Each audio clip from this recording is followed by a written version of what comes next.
رب یعنی پروردگار، رب العالمین، یہی لفظ رب دوسروں کے لیے استعمال ہوتا ہے۔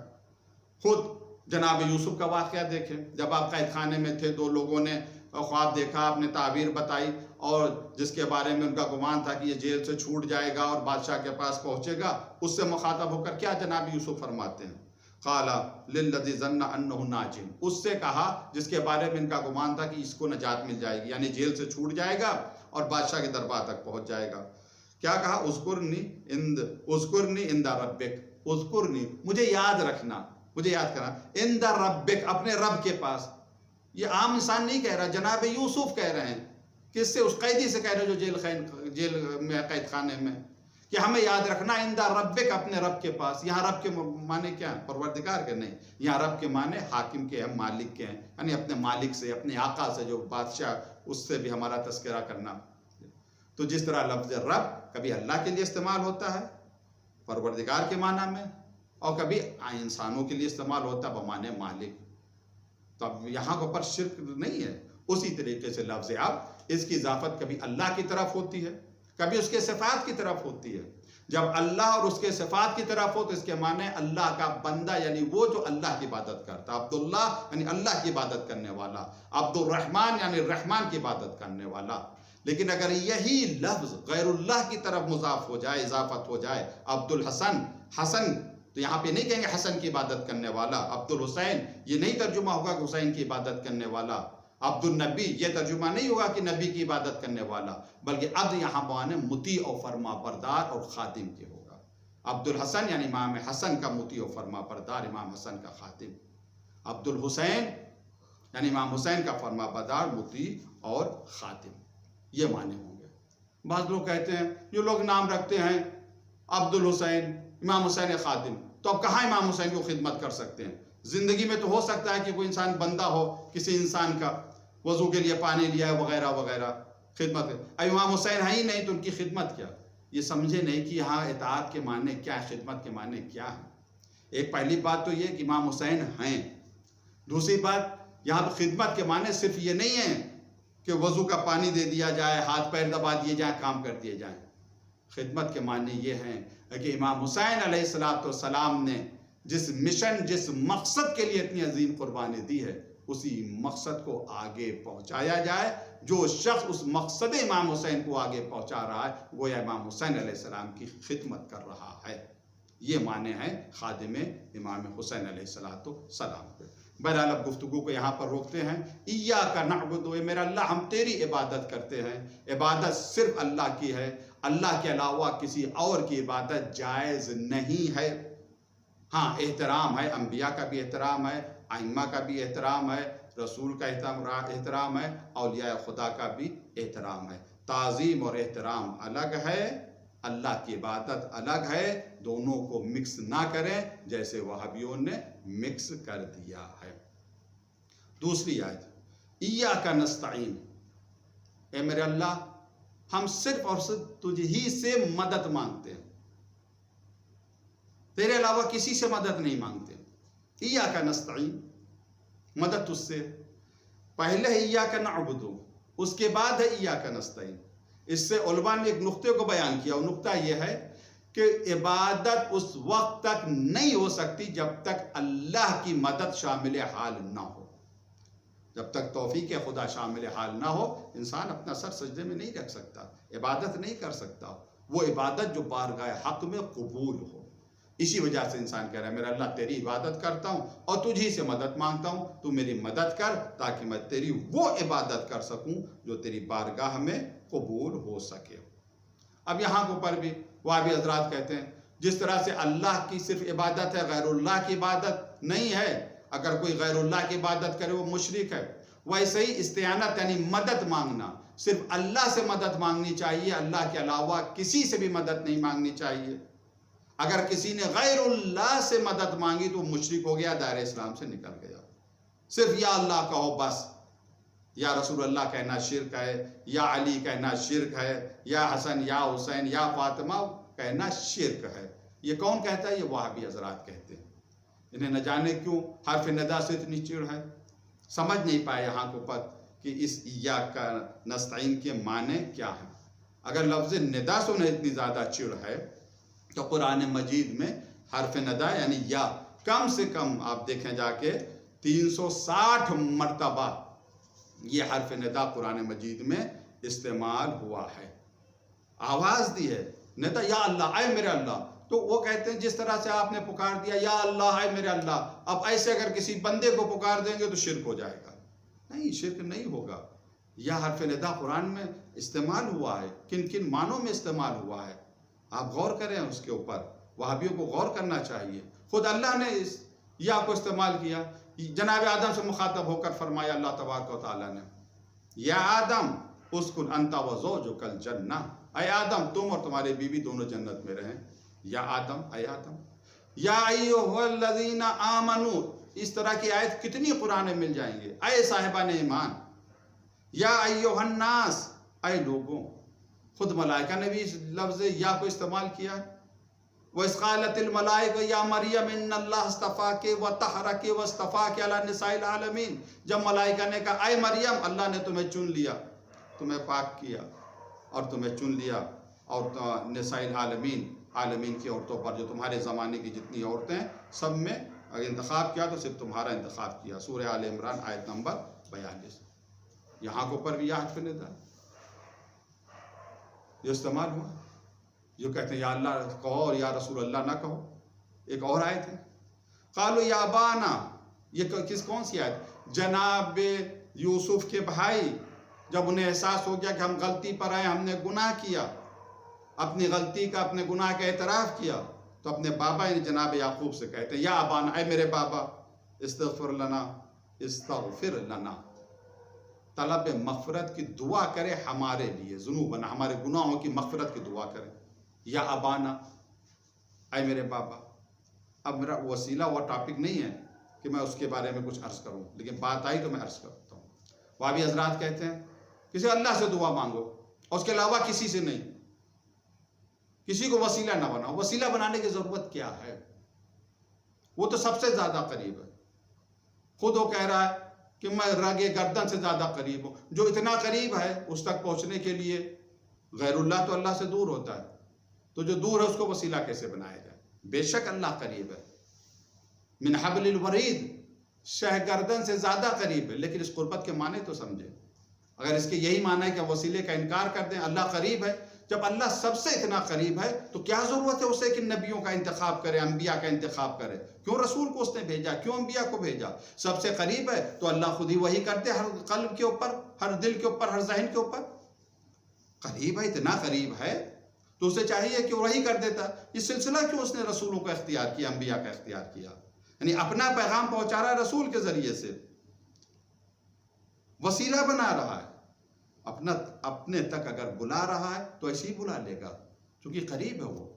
اس قربت کے معنی کے سمجھنے کی ضرورت ہے. بہرحال یہاں پر لفظ یا آیا، یا ابانا استغفر لنا ذنوبنا. اس پر جناب یعقوب نے کہا قالا سوف استغفر لکم ربی، میں ان قریب تمہارے رب سے تمہاری مغفرت کی دعا کروں گا. یہاں پر جناب یعقوب کو کہنا چاہیے دیکھیے شرک اور توحید کا پیغام ہر نبی نے دیا ہے، اس میں کوئی چینجنگ نہیں آئی، اس میں کوئی تبدیلی نہیں آئی ہے. اگر یہ شرک ہوتا تو جناب یعقوب ٹوک دیتے اپنے بچوں کو، کہتے تم خود جا کے توبہ کرو، تم خود جا کے طلب مغفرت کی دعا کرو، مجھ سے کیوں کہہ رہے ہو؟ مگر جناب یعقوب کیا فرما رہے ہیں؟ قال سوف استغفر لکم ربی، میں ان قریب، سوفا ان قریب تمہاری مغفرت کی دعا اپنے رب سے کروں گا. تو بہرحال یہ وسیلہ جو ہے ضروری ہے. یہ لفظ یا سے جو ان کو چڑ ہے، مجھے نہیں پتا کس وجہ سے چڑ ہے. یا کا خطاب تو سب سے ہوا. یہ لفظ یا قرآن مجید میں نے عرض کیا 360 مرتبہ یہ لفظ استعمال ہوا ہے. اب یہاں کے اوپر ایک اہم آیت ہے، اسے میں ذکر کرنا چاہتا ہوں، اس پر تھوڑا سا غور کریں. کہتے ایاک نستعین، وہابی حضرات کہتے ایاک نستعین، ہم صرف مدد تجھ سے مانگتے ہیں. تو صرف یا اللہ کہو، یا علی کہا شرک ہو گیا، یا حسن کہا شرک ہو گیا، یا حسین کہا شرک ہو گیا. کسی ولی خدا کو پکارا، تمہارا پکارنا شرک ہو گیا. کیسے شرک ہو جائے گا؟ قرآن کی آیتیں پڑھیں. جناب ابراہیم فرماتے ہیں سورہ شورا کی آیت ہے، اذا مرضت فہو یشفینی، جب میں بیمار پڑ جاتا ہوں، فہو یعنی اللہ، یشفینی مجھے شفا دیتا ہے، ہوا یعنی اللہ، قل هو اللہ احد، کہہ دو وہ اللہ ایک ہے۔ جناب ابراہیم فرماتے ہیں اذا مرضت، جب میں بیمار پڑتا ہوں، فہو یشفینی، فہو اللہ یشفینی، وہی مجھے شفا دیتا ہے۔ شفا دینے والا کون ہے؟ اللہ ہے، اس کے علاوہ کوئی اور تو شفا نہیں دیتا۔ مگر پروردگار نے کیا فرمایا سورہ نحل میں؟ جب شہد کی مکھیوں کا ذکر کیا تو پروردگار نے کیا فرمایا؟ یخرج من بطونها شراب مختلف الوانہ فیہ شفاء للناس، اس کے پیٹ سے، اس کے شکم سے ایک مشروب نکلتا ہے، بہنے والا مشروب نکلتا ہے جس میں لوگوں کے لیے شفا ہے۔ جناب ابراہیم والی آیت کہہ رہی فہو یشفینی، شفا اللہ شفا دیتا ہے، اذا مرضت فہو یشفینی، جب میں بیمار پڑتا ہوں تو اللہ مجھے شفا دیتا ہے۔ یہاں پہ اللہ کہہ رہا ہے، اللہ تبارک تعالیٰ ارشاد فرما رہا ہے کہ شہد کی مکھی یعنی شہد، یہ شفا ہے، شہد میں شفا ہے لوگوں کے لیے۔ تو اب اگر کوئی شہد کھائے اور اسے شفا مل جاؤ، کہے کہ شہد کھانے سے میں ٹھیک ہو گیا، شہد کھانے سے مجھے شفا مل گئی، تو کیا مشرک ہو جائے گا؟ نہیں۔ کیوں؟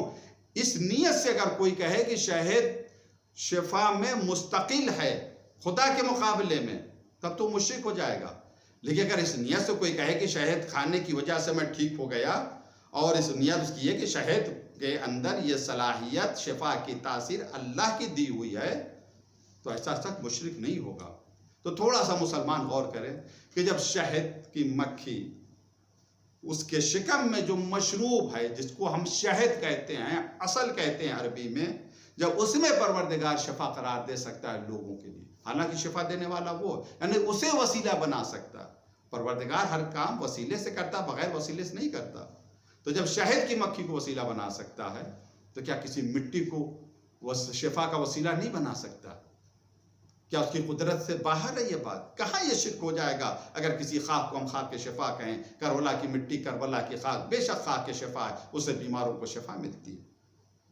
یا کربلا کی مٹی سے ہمیں شفا مل گئی، یا امام حسین نے ہمیں شفا دے دی، یا امام علی نے ہمیں شفا دے دی، یہ شرک ہو گیا۔ کہاں سے یہ شرک ہو گیا؟ اگر ہاں کوئی اس نیت سے کہے کہ امام حسین نے شفا دے دی خدا بن کر، تو یہ شرک ہو گیا۔ نہیں، امام حسین نے شفا دی، کیسے شفا دی؟ اس قوت اور طاقت کے ذریعے سے جو قوت اور طاقت اللہ تبارک و تعالیٰ نے امام حسین علیہ السلام کو عطا فرمائی۔ بہرحال ایاک نعبد و ایاک نستعین، اے میرے اللہ ہم تیری عبادت کرتے ہیں اور صرف تجھ ہی سے مدد مانگتے ہیں۔ یا اللہ سے مدد مانگے، وسیلہ ہے کیونکہ اللہ نے یہ دروازہ بنایا ہے، یہ راستہ بنایا، اسی راستے سے چل کر ہم اللہ تک پہنچ سکتے ہیں۔ پروردگار نے کچھ بندوں کو اتنا پسند کیا ہے کہ وہ اپنے نام سے انہیں جدا نہیں کر رہا ہے، بلکہ وہ چاہتا ہے جہاں پر اس کا نام ہو وہاں کے اوپر اس کے بندوں کا بھی تذکرہ ہو، حتیٰ کہ نماز میں بھی، اذان میں بھی ان بندوں کا ذکر اللہ کے اسم کے ساتھ، نماز میں بھی تشہد میں اگر کوئی محمد وآل محمد پر صلوات و درود نہ بھیجے تو اس کی نماز باطل ہے۔ تو اہل بیت کی محبت یا اہل بیت کو استعانت کے لیے، مدد کے لیے پکارنا، یہ بالکل شرک نہیں ہے، بلکہ جو نہ مانے وہی دار اسلام سے نکل جائے گا۔ ایاک نعبد و ایاک نستعین، اے میرے اللہ ہم تیری ہی عبادت کرتے ہیں اور تجھ ہی سے مدد مانگتے ہیں۔ ماہ مبارک رمضان کا آخری جمعہ، جسے جمعۃ الوداع کہا جاتا ہے، یہ بہت ہی زیادہ اہم ہے۔ اس جمعے کا ایک نام اور ہے، وہ روز قدس۔ جب ایران میں انقلاب آیا تو امام خمینی رحمۃ اللہ تعالی علیہ نے ماہ مبارک کے آخری جمعے کو روز قدس کے عنوان سے منانے کا حکم دیا۔ کیوں؟ کس وجہ سے؟ قدس شریف، بیت المقدس ہمارا قبلہ اول، کہ پیغمبر اسلام جب تک مکے میں تھے آپ فلسطین کی طرف، جو آج اسرائیل کہلاتا ہے، فلسطین کی طرف رخ کر کے، بیت المقدس کی طرف رخ کر کے نماز پڑھتے تھے۔ جب آپ مدینے آ گئے ہیں تو 15، 17، 19 مہینے تک آپ کا رخ، آپ کا چہرہ نماز میں فلسطین، بیت المقدس کی طرف رہا، جو آج اسرائیل کہلاتا ہے۔ تو اس کے بعد تحویل قبلہ یعنی قبلے کی تبدیلی کا حکم آیا، قبلہ بدل گیا۔ یہ فلسطین وہ سرزمین ہے جسے قرآن نے ارض مقدس بھی کہا ہے اور بابرکت زمین بھی کہا ہے، بارکنا حولہو بھی کہا ہے۔ یہ فلسطین میں ایک مسجد ہے جسے مسجد اقصیٰ کہتے ہیں۔ یہ وہ جگہ ہے جہاں سے ہمارے نبی کو معراج ہوئی، اس کی بہت زیادہ فضیلت ہے۔ حدیث میں آیا ہے کہ اس مسجد میں یعنی مسجد اقصیٰ میں 4 مسجدیں ایسی ہیں، مسجد نبوی مدینہ، مسجد مکہ، مسجد کوفہ، مسجد اقصیٰ جو فلسطین میں ہے۔ ان 4 مسجدوں کے لیے حدیث میں آیا ہے جو شخص واجب نماز پڑھے اس واجب نماز کا ثواب حج کے برابر اور مستحب نماز کا ثواب عمرے کے برابر۔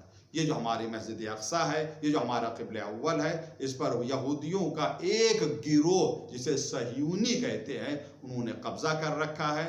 مسلمانوں کو وہاں سے نکال دیا، وہاں کے رہنے والوں کو وہاں سے نکال دیا، ان پر ظلم کر رہے ہیں، انہیں قتل کر رہے ہیں۔ ہم سب کی ذمہ داری ہے کہ ہم اسرائیل کے ظلم کے خلاف صدائے احتجاج بلند کریں، نہ کہ صرف اسرائیل کے ظلم کے خلاف، دنیا میں جہاں کہیں بھی ظلم ہو رہا ہے ہر ظلم کے خلاف ہم صدائے احتجاج کو بلند کریں اور دعا کریں پروردگار جلد از جلد وہ آئے، وہ ظہور فرمائے جس کے لیے سچے نبی نے فرمایا یملؤ الارض قسطا وعدلا کما ملئت ظلما وجورا۔ جب امام زمانہ آئیں گے تو وہ زمین کو عدل و انصاف سے اس طرح سے بھر دیں گے، اس طرح سے لبریز کر دیں گے جیسے زمین ظلم اور جور سے بھری ہوئی تھی۔ پروردگار ہم سب کو اتنی توفیق دے کہ ہم روز قدس پر احتجاج کر سکیں اور اسرائیل کے ظلم کے خلاف اپنے احتجاج کو دنیا والوں تک پہنچا سکیں تاکہ زمانے کا امام ہم سے راضی اور خوشنود ہو۔ شب جمعہ کے حوالے سے مختلف روایات ملتی ہیں۔ جمعے کی اہمیت بہت زیادہ ہے اور شب جمعہ کی بھی اہمیت بہت زیادہ ہے۔ میں صرف ایک واقعہ آپ کے سامنے عرض کرنا چاہتا ہوں جس کا تعلق شب جمعہ سے ہے۔ مرحوم کافی نے اس واقعے کو بیان کیا ہے۔ مرحوم کافی فرماتے ہیں ایران میں کسی گاؤں میں کوئی شخص تھا جس کا نام عباس تھا، ملا عباس۔ یہ ہر سال زیارت کرنے کے لیے آتے تھے کربلا مولا۔ ایک سال یہ زیارت کے لیے نہیں جا پائے۔ جب یہ زیارت کے لیے نہیں جا پائے اور گاؤں والوں کو پتہ چلا، گاؤں کے نوجوانوں کو پتہ چلا کہ ملا عباس اب کی زیارت کے لیے کربلا نہیں جا رہے ہیں، تو تمام گاؤں والے جمع ہوئے اور نوجوان جمع ہونے کے بعد میٹنگ کرتے ہیں اور فیصلہ کرتے ہیں اب کہ سب لوگ کربلا چلیں، پوری انجمن کربلا چلے اور ملا عباس کو اپنے خرچے پر لے کر چلیں۔ آ کر ان سے بیان کیا، یہ فوراً راضی ہو گئے۔ غرض نوجوانوں کی انجمن لے کر ملا عباس کربلا کی طرف روانہ ہوئے۔ یہ اس زمانے کا واقعہ ہے کہ جب سفر اونٹوں سے اور گھوڑوں سے ہوتا تھا۔ یہ لوگ رات ہوئی، ایک مسافر خانے میں رکے۔ یہ ملا عباس تو آتے جاتے تھے۔ یہ جب چھت کے اوپر گئے انہیں ایک روشنی نظر آئی تو یہ سمجھ گئے یہ کربلا کی روشنی ہے۔ انہوں نے نوجوانوں کو جمع کیا اور کہا نوجوانوں مجھے پتہ ہے تم بہت زیادہ تھکے ہوئے ہو، بہت لمبا سفر کر کے آئے ہو، مگر تھوڑی سی محنت سے کام لو، تھوڑی سی کوشش کرو۔ دیکھو ہمیں پتہ نہیں ہے کہ یہ آئندہ شب جمعہ ہماری زندگی میں آئے یا نہ آئے۔ کہ آپ کہنا کیا چاہ رہے ہیں؟ کہ میں کہنا چاہ رہا ہوں کہ اگر ہم لوگ چاہیں تو اس شب جمعہ ہم کربلا پہنچ سکتے ہیں۔ غرض نوجوان تیار ہو گئے اور یہ لوگ وہاں سے روانہ ہو گئے۔ رات ہی کے وقت یہ لوگ کربلا پہنچ گئے۔ اب آپ تھوڑا سا تصور کریں، نوجوانوں کا مجمع ہے، شب جمعہ ہے، حرم امام حسین علیہ السلام ہے، تمام نوجوانوں کو پتہ ہے کہ علی اصغر اپنے بابا کے سینے پر آرام کر رہے ہیں اور علی اکبر اپنے بابا کے پیتیانے آرام کر رہے ہیں۔ سب رو رہے ہیں، سب گریہ کر رہے ہیں، ماتم کر رہے ہیں، پرسہ دے رہے ہیں۔ جب سب پرسہ دے چکے تو کسی نے کہا ایک نوحہ پڑھ لیا جائے۔ کس کے حال کا نوحہ پڑھیں یہ طے نہ ہو پایا۔ ملا عباس کہتے ہیں میں بیاض کھولتا ہوں، جس کے حال کا نوحہ نکلے گا میں پڑھوں گا۔ بیاض کھولی تو اس میں نوحہ نکلا حضرت علی اکبر کے حال کا۔ ملا عباس نے نوحے کو پڑھا۔ مجھے نہیں پتہ نوحے میں کیا تھا، لیکن آپ تصور کریں نوجوانوں کا مجمع اور حضرت علی اکبر کے حال کا نوحہ۔ حضرت علی اکبر کے مصائب کے لیے ملتا ہے، بعض روایات میں آیا ہے کہ جہاں کہیں کے اوپر علی اکبر کے مصائب پڑھے جائے وہاں کہا گیا ہے کہ آواز کو دبا کر نہ رونا، ایسے رونا جیسے علی اکبر کی دکھیاری دادی روتی ہے۔ نوجوانوں کا مجمع حضرت علی اکبر کے حال کا نوحہ سب گریہ کر رہے ہیں، ماتم کر رہے ہیں، خوب روئے، خوب ماتم کیا۔ جب نوحہ ختم ہو گیا یہ لوگ تھکے ہارے مسافر خانے آئے، سو گئے۔ مکاشفہ ہوتا عالم خواب میں ملا عباس دیکھتے ہیں کہ ایک شخص آیا اور کہا ملا عباس اپنے نوجوانوں کو بلا لو، جمع کر لو۔ میں نے کہا کیوں؟ کہا آقا آ رہا ہے۔ میں نے کہا کون آقا؟ کہا کربلا میں فاطمہ کے لال کے علاوہ بھی کوئی آقا۔ اسی اثنا میں نے دیکھا سامنے سے نور چلا آ رہا ہے۔ ہم لوگ استقبال کے لیے کھڑا ہونا چاہتے ہیں، اٹھنا چاہتے ہیں کہ آنے والے نے کہا نہیں، اپنی جگہ بیٹھے رہو، بہت تھکے ہوئے ہو، تمہیں میرے حق کی قسم اپنی جگہ بیٹھے رہو۔ عزادارو، جتنی یہ محبت عزادار اپنے آقا سے کرتا اتنا ہی امام حسین اپنے عزاداروں سے کرتے ہیں۔ آ کر بیٹھ گئے۔ مولا آپ نے کیوں زحمت کی؟ کہا میں 3 کاموں سے تمہارے پاس آیا ہوں۔ کہا مولا کون سے 3 کام ہیں؟ کہا پہلا کام یہ، جو زائر میری زیارت کے لیے آتا ہے میں ضرور اس کی زیارت کے لیے جاتا ہوں، یہ فاطمہ کے لال کا وعدہ ہے۔ اور دوسرا کام یہ، جب اپنے گاؤں جانا تو میرے عزاداروں کو میرا سلام کہنا۔ ایک عزادار کا نام دیا، اسے میرا خصوصی سلام کہنا اور اس سے کہنا اس کی یہ خدمت مجھے بہت پسند ہے۔ بعد میں جب تحقیق کی تو معلوم ہوا کہ اس کی خدمت صرف اتنی تھی کہ یہ عزادار وہاں بیٹھتا تھا جہاں عزادار اپنی جوتیاں اتارتے تھے، یہ سب کی چپلیں صحیح کرتا تھا۔ اللہ اللہ، فاطمہ کا لال کتنا کریم ہے۔ اگر امام حسین اسے خصوصی سلام کہلاتے، جو بڑی مجلس کرتا ہے، بہت زیادہ تبرک بڑھتا ہے، تو غریب کے دل میں ہمیشہ یہ خیال رہتا کاش میرے پاس پیسہ ہوتا، میں بڑی مجلس کرتا تو اس لائق بنتا کہ میرا مولا مجھے خصوصی سلام کہلاتا۔ مگر اسے خصوصی سلام کہلایا جو ایسی خدمت انجام دیتا ہے کہ ایسی خدمت کوئی بھی انجام دے سکتا ہے۔ اجر اللہ۔ پھر امام فرماتے ہیں تیسری بات یہ، اب جب کبھی آئندہ شب جمعہ ہو اور میرے حرم میں آؤ تو کبھی علی اکبر کے حال کا نوحہ نہ سن پڑھنا۔ میں نے کہا مولا کیا کوئی ضعیف روایت پڑھی؟ نہیں، کوئی ضعیف روایت نہیں پڑھی۔ مولا پھر کیوں منع کر رہے؟ کہ اس وجہ سے منع کر رہا ہوں، ہر شب جمعہ کو میری ماں میری زیارت کے لیے آتی ہے۔ جب سے علی اکبر کے حال کا نوحہ سنا، والی اکبرا والی اکبرا کہہ کے رو رہی ہے، میرا دل چاہتا ہے میں جناب سیدہ کی خدمت میں عرض کروں، اے بی بی، صرف علی اکبر کے حال کا نوحہ سنا تھا، آپ بے چین ہو گئی تھی، ذرا زینب کے دل سے پوچھئے کیسے زخمی سینہ دیکھا ہوگا، عثمان نے کیسے کٹا ہوا سر نو کے نیزہ پر دیکھا۔ اِنَّا لِلَّهِ وَإِنَّا إِلَيْهِ راجعون۔ بِحَقِّ زہرا و ابیہا و بالہا و بنیہا و سر المستودع۔ پروردگار ہم سب کی عبادت کو قبول فرما، دنیا میں جہاں کہیں اہل بیت کے چاہنے والے سب کی جان و مال، عزت و آبرو کی حفاظت فرما۔ لاک ڈاؤن کی وجہ سے جو لوگ پریشان ہیں، خاص کر مزدور، پروردگار ان سب کی مدد فرما، ان کی جو مدد کر رہا ہے پروردگار ان سب کی توفیقات میں اضافہ فرما۔ میرے اللہ کورونا وائرس کے شر سے ہم سب کی حفاظت فرما۔ پروردگار سے واسطہ محمد و آل محمد کا، کورونا وائرس اور لاک ڈاؤن کی وجہ سے جو لوگ وطن سے دور ہیں صحیح و سالم ان کو ان کے وطن ان کے گھر والوں کے پاس پہنچا دے۔ پروردگار جو بیمار ہے سب کو شفا عطا فرما، جو مقروض ہے سب کا قرض ادا فرما، ہم سب کی حاجتوں کو پورا فرما، ہماری پریشانیوں کو دور فرما۔ پروردگار ہمارے اعزاء و اقربا، رشتہ دار، بالاخص والدین مرحوم، ان سب کی مغفرت فرما، ان کے درجات کو بلند فرما، ظہور امام زمان میں تعجیل فرما، ہمیں اتنی توفیق دے اپنے امام کو پہچان سکیں، ان کی اطاعت کر سکیں۔ اللہم تقبل منا انک انت السمیع العلیم۔ 1 مرتبہ سورہ حمد اور 3 مرتبہ سورہ توحید کی تلاوت فرما کر جملہ مومنین و مومنات، خاص کر توقیر احمد ابن مقدس حسین، یہ عطا صلی اللہ علیہ وسلم کے والد ہیں جن کا آج انتقال ہوا ہے، ان کی روح کے لیے سال ثواب۔